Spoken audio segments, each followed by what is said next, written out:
नमस्कार। आज हम एक बहुत ही दिलचस्प विषय पर बात करने वाले हैं। इलाज का सर्वोच्च आदर्श। मतलब असल में इलाज होता क्या है। जी। और हम इसके लिए कुछ स्रोत सामग्री देख रहे हैं, खासतौर पर होम्योपैथी पर दिए गए एक व्याख्यान के कुछ हिस्से। हाँ। क्योंकि ये सिर्फ आप जानते हैं लक्षण गायब हो गए, उससे कहीं ज्यादा गहरी बात है। तो सवाल यही है कि भाई एक सच्चा, एक टिकाऊ इलाज वो कैसा दिखता है इन स्रोतों के हिसाब से। बिल्कुल। तो ऑर्गेनॉन, जो होम्योपैथी का एक तरह से मूल ग्रंथ है, उसके दूसरे पैराग्राफ में एक परिभाषा दी है। इलाज यानी सेहत की तेज, सौम्य और स्थायी बहाली, या फिर बीमारी को पूरी तरह से हटा देना। और वो भी सबसे छोटे, सबसे भरोसेमंद और सबसे कम नुकसान पहुंचाने वाले तरीके से। और ये सब कुछ समझने लायक सिद्धांतों पर आधारित होना चाहिए। चलिए इसी को खोलते हैं थोड़ा। और देखिए, दिलचस्प बात यह है कि ये परिभाषा उस आम सोच से कितनी अलग है जिसका जिक्र अक्सर होता है ना? कि बस लक्षण हटा दो, जैसे फुंसी निकल आई उसे ठीक कर दिया, या कब्ज है तो वो ठीक हो गया, या बवासीर ठीक हो गई। जी। स्रोत कहता है कि ये तो बहुत सतही नजरिया है। बिल्कुल। और उसमें एक उदाहरण भी बड़ा सटीक दिया है। किसी की, मान लीजिए, त्वचा की कोई बीमारी थी, उसे दवा देकर दबा दिया, मरीज को लगा वाह मैं तो ठीक हो गया। हाँ, ऊपर से तो ठीक ही लगेगा। पर हुआ क्या कि कुछ वक्त बाद उससे कोई और कहीं ज्यादा गंभीर परेशानी शुरू हो गई। और वो बेचारा मरीज फिर डॉक्टर के पास गया, पूछता है, अरे आपने मेरी स्किन की प्रॉब्लम तो ठीक कर दी थी, पर अब ये जो इतनी बड़ी दिक्कत आ गई, इसका इलाज क्यों नहीं कर पा रहे आप? सही बात है। ये दिखाता है कि सिर्फ बाहरी लक्षण हटाना काफी नहीं है। स्रोत साफ कहता है कि भाई सिर्फ लक्षणों को हटाना, चाहे वो कब्ज हो, घुटने का दर्द हो, कोई स्किन प्रॉब्लम हो, या कई सारे लक्षण एक साथ हों। हाँ बिल्कुल, वो अपने आप में सेहत की बहाली नहीं है। अगर लक्षण हटने के बाद मरीज को अंदर से, अपनी भावनाओं से ये महसूस नहीं होता कि वो बेहतर हो रहा है, तो वो इलाज नहीं है। अच्छा, यानी बाहरी सुधार के साथ साथ अंदरूनी एहसास भी जरूरी है। बहुत जरूरी, दोनों साथ चलने चाहिए। तो फिर इस नजरिए से देखें तो इलाज की पहली शर्त है सेहत की पूरी बहाली, और वो भी तेजी से, आराम से और हमेशा के लिए, स्थायी रूप से। जी। और ये जो आराम से यानी सौम्य वाला पहलू है ना, ये बहुत अहम है। स्रोत इस पर काफी जोर देता है कि इलाज का तरीका सौम्य होना चाहिए, हिंसक नहीं। हिंसक मतलब? जैसे पुराने जमाने में, हाँ, जैसे पहले वो खून निकालने का चलन था, या आजकल भी कुछ बहुत तेज दवाएं होती हैं जो लक्षणों को एकदम से दबा तो देती हैं, पर ऐसा करके वो बीमारी को शायद शरीर में और अंदर धकेल देती हैं।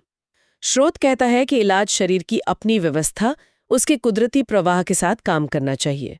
व्यवस्था बनाते हुए बीमारी को हटाना चाहिए, न कि उससे लड़ते हुए। ये बात तो बहुत महत्वपूर्ण लगती है। और फिर ये भी कहा गया कि इलाज कोई तुक्केबाजी नहीं है। ऐसा नहीं कि ये दवा ट्राई कर ली, वो कर ली। नहीं, बिल्कुल नहीं। ये पक्के समझने लायक सिद्धांतों पर आधारित होना चाहिए। जी हाँ, और उन सिद्धांतों में सबसे खास है इलाज की दिशा, डायरेक्शन ऑफ क्योर जिसे कहते हैं। हाँ, वो क्या है? वो है केंद्र से परिधि की तरफ। मतलब शरीर के अंदरूनी ज्यादा जरूरी हिस्सों से बाहरी कम जरूरी हिस्सों की ओर। अच्छा। ऊपर से नीचे की ओर, और ज्यादा महत्वपूर्ण अंगों से कम महत्वपूर्ण अंगों की तरफ। और एक और बात ही शायद, लक्षणों के गायब होने का क्रम। हाँ बिल्कुल, लक्षण उसी उल्टे क्रम में गायब होते हैं जिस क्रम में वो आए थे।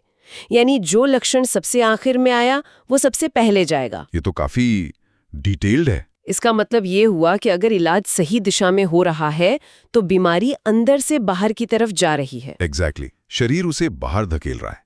और इसीलिए ये दिशा इतनी महत्वपूर्ण मानी जाती है। इसमें वो गठिया वाला उदाहरण बड़ा अच्छा था कि अगर किसी के हाथ पैर के गठिया का इलाज चल रहा है जी, और इलाज सही दिशा में है, तो हो सकता है कि थोड़े टाइम के लिए स्किन पर कुछ फुंसियां वगैरह निकल आएं। हाँ बिल्कुल। और स्रोत कहता है कि ये असल में एक अच्छा संकेत है, इसे सुधार का संकेत मानना चाहिए, बजाय घबराने के। हाँ, क्योंकि ये दिखा रहा है कि बीमारी अंदर के शायद ज्यादा जरूरी जोड़ों से निकलकर बाहर त्वचा की तरफ आ रही है।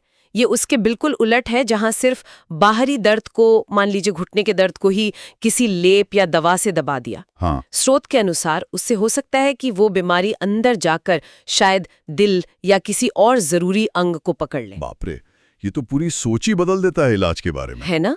और फिर इसे अगर और बड़े दायरे में देखें तो चिकित्सक की भूमिका सिर्फ दवा लिख देना नहीं है। अच्छा। उन्हें इन सिद्धांतों की गहरी समझ होनी चाहिए, और साथ ही मरीज को गाइड भी करना होगा कि वो एक व्यवस्थित जीवन जिए, खासकर जो पुरानी बीमारियां होती हैं। हाँ, लाइफस्टाइल वाली बात। जी, क्योंकि स्रोत साफ कहता है कि जब तक लोग अपनी रोजमर्रा की जिंदगी, अपनी आदतें ठीक नहीं करते, तब तक पुरानी बीमारियां पूरी तरह से ठीक नहीं हो सकती।